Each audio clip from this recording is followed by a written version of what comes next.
జాతీయ స్థాయి నాణ్యతా ప్రమాణాలు పాటిస్తూ పల్నాడు జిల్లాలోని ప్రభుత్వ ఆసుపత్రి రాష్ట్ర స్థాయి కాయకల్ప శుభ్రత అవార్డును దక్కించుకుంది. ఆసుపత్రి ప్రాంగణంలో నిర్వహించిన అభినందన సభలో ప్రభుత్వ చీఫ్ విప్ జీవి ఆంజనేయులు ముఖ్య అతిథిగా పాల్గొన్నారు. డాక్టర్లు, సిబ్బందిని ఆయన సన్మానించారు. ఆసుపత్రిని పరిశుభ్రంగా ఉంచుతూ మెరుగైన సేవలు అందిస్తున్నందుకు అభినందించారు.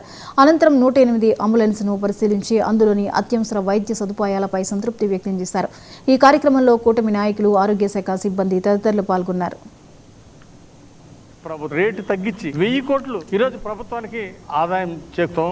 విద్యుత్ కొనుగోళ్లు 1000 కోట్ల రూపాయలు సేవింగ్ చేశారండి. గత ప్రభుత్వం ఇష్టారాజ్యంగా ఎక్కువ రేటు పెట్టి కరెంటు కొని అవినీతితో దోచుకున్నారు. దాన్ని మన ప్రభుత్వం వచ్చినాక ఆ అవినీతి లేకుండా చేసేసి మొత్తం కూడా కరెంటు కొంటున్నటువంటి రేటు తగ్గించి 1000 కోట్లు ఈరోజు ప్రభుత్వానికి ఆదాయం చేకూర్చారు. ఇది ఈరోజు ప్రజలందరూ మెచ్చుకునే విషయం. అందుకే ఈరోజు కరెంటు ఛార్జీలు పెరగకుండా చేయడానికి కరెంటు కొనే రేటుని తగ్గించి 1000 కోట్ల రూపాయలు ఈరోజు సేవింగ్ పెంచడం జరిగింది. ప్రభుత్వానికి భారం తగ్గించడం జరిగింది. దాంతో పాటు ట్రూ అప్ ఛార్జీలని ఈరోజు ప్రభుత్వం తీసుకోవడంతో ప్రజలకి భారం లేకుండా పోయింది. ఈరోజు ఈరోజు పేదల ప్రభుత్వం అధికారంలో ఉంది. అందుకోసమే ప్రజలకు సేవ చేయడమే లక్ష్యంగా ముందుకెళ్తున్నాం. దాని గురించి ₹1 కరెంటు ఛార్జీలు పెంచకుండా ఉండటం కోసమే ఈరోజు పవర్ పర్చేజ్ లో గణనీయంగా రేట్లు కోతబెట్టి కొనే దాంట్లో రేట్లు తగ్గించి ప్రజలకు మేలు చేశాం. 1000 కోట్ల రూపాయలు ట్రూ అప్ ఛార్జీల పేరుతో 4497 కోట్ల రూపాయలు ప్రజలకు పడాల్సిన భారాన్ని ప్రభుత్వం ఇది ప్రజలందరూ కూడా శభాష్ అని చెప్పేసి చంద్రబాబు గారి పాలన మెచ్చుకుంటున్నారు.